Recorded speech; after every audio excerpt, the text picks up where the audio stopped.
Assalomu alaykum hurmatli talabalar. Biz bugungi darsimizda qonda katalaza fermentiga xos bo'lgan tajribani bajarib ko'ramiz. Assalomu alaykum. Qonda katalaza fermentiga xos bo'lgan sifat reaksiyani ko'rsatamiz.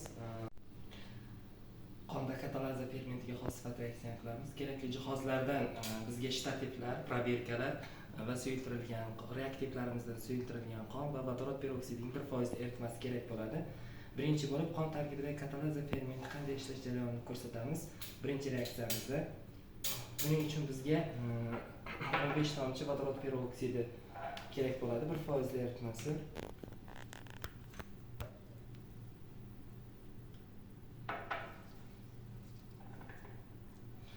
Foiz eritmasini probirkaga solib olamiz.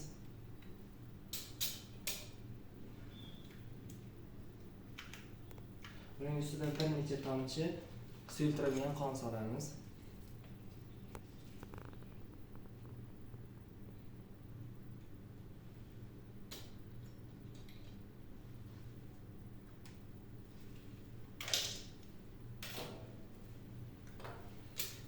Reaksiyamizni kuzatishimiz mumkin bo'ladi. Vodorod peroksidi ta'sirida qondagi katalaza perkisni vodorod peroksidining kislorodga parchalanishini kuzatishimiz mumkin bo'ladi.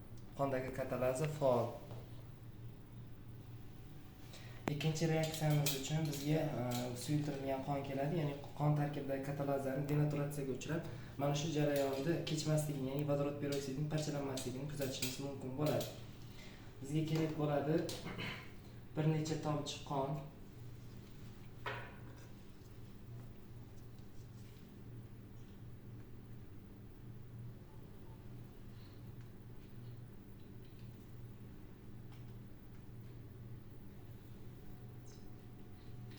bir necha qonimizni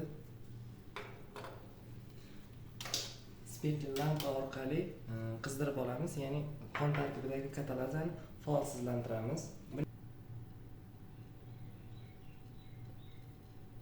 Qizdirilgan probirkamizdagi qon faolsizlanishda tarkibidagi katalaza endi bunga 15 tomchi vodorod peroksidini ta'sir ettirganimizda reaksiya bo'lmaganini kuzatishimiz mumkin.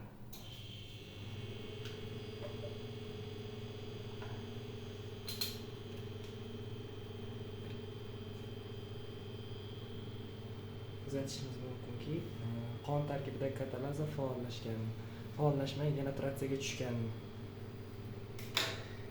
Birinchi reaksiyamizda qon tarkibidagi katalaza vodorod peroksidini kislorodgacha parchaladi. Ikkinchi reaksiyamizda katalaza faolsizlanib reaksiyaga kirishmadi. Bugungi darsimizda qon tarkibidagi katalazaga xos bo'lgan sifat reaksiyani bajardik.